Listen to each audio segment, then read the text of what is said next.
മോൻ വന്നെന്ന് welfare officer phone ചെയ്തു. നാട്ടിലെല്ലാവർക്കും സുഖം തന്നെയല്ലേ? ഓർക്കാറുണ്ടോ അവരെയൊക്കെ? അങ്ങോട്ടുള്ള വഴിയും? അതേ ഓർക്കാറുള്ളൂ. പക്ഷേ അവരൊക്കെ കാണുമ്പോൾ വിഷമാവും അല്ലേ? ആരാ നമ്പ്യാരെ? ഇവിടെ താമസിക്കുമെന്നത്. പുതിയ അപ്പോയിന്റ്മെന്റ് ആണ്. അതെ. എന്താ പേര്? ദേവരാജ്. പോവാം. വരുന്നു. ചെറിയൊരു പരിപാടിയുണ്ട്, വന്നിട്ട് കാണാം.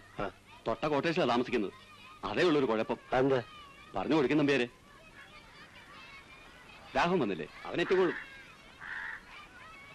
അതെ, ഈ യൂണിയൻകാര് തമ്മിലുള്ള വഴക്കാ. ഈ ലത്തീഫ് KTUസിലായിരുന്നു. അത് ഈ മാനേജ്മെന്റിന് മൂളുന്നൊരു യൂണിയനാണ്. അതിൽ നിന്ന് തെറ്റി ഉശിലുള്ള കുറെ ചെറുപ്പക്കാര് പുതിയൊരു യൂണിയൻ ഉണ്ടാക്കി. ഇവനാണ് അതിന്റെ നേതാവ്. അതിന് പക വീട്ടാൻ മറ്റോരെ വക ഇങ്ങോട്ടുള്ള കറണ്ട് കട്ട് ചെയ്യുക, പൈപ്പ് തല്ലി പൊട്ടിക്കുക, ഉപദ്രവം തന്നെ.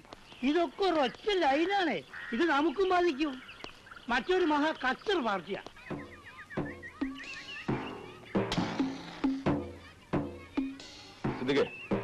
അവൻ വരുന്നുണ്ട്.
ഞാനല്ല സാർ. ഇയാളെ വേഗമുണ്ടോ? പിന്നെ താനിവിടെ എന്ത് ചെയ്യുമായിരുന്നു? പലരും കൂടെ ഒരാളെ ഇവിടെ തല്ലുന്ന കണ്ടപ്പോ ഞാൻ. പലരെന്ന് പറഞ്ഞാൽ വേറെ ആരും പറയടാ. ഇൻസ്പെക്ടർ പ്ലീസ്, ഇയാൾ ഇതൊന്നും അറിയില്ല. ഇയാളെ കണ്ടെന്ന് പറയുന്നു എങ്കിൽ ആളെ പറയാം. കണ്ടവരോട് വേറെ ഉണ്ടല്ലോ. ഇങ്ങനെ വരട്ടാകെ മര്യാദയ്ക്ക് വെച്ച് അവര് പറയും. ഞാനിവിടെ പുതിയതാണ് സാർ. ഇയാൾ പറയുന്നത് സത്യമാണ്. പ്ലീസ് ദൈവം പൊയ്ക്കോളൂ. ധിക്കാരിയാണ് അവൻ. അശ്വതി പറഞ്ഞുകൊണ്ട് മാത്രം ആവശ്യമില്ലാതെ ചാടി വന്നു. പിന്നെന്താ ഇതൊക്കെ നോക്കിയിരിക്കാനാ?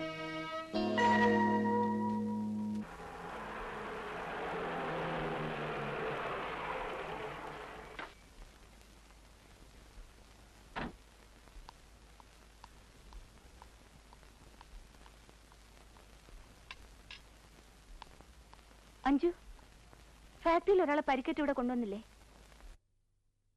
മെഡിക്കൽ കോളേജിലേക്ക് അയച്ചു. സീരിയസ് ആണോ? അതെ. അശ്വതി, ആവശ്യമില്ലാതെ തമ്മി തല്ലിയവരല്ലേ, നീ എന്തിനാ ഇങ്ങനെ വിഷമിക്കുന്നേ? അതെന്റെ ഡ്യൂട്ടി അല്ലേ.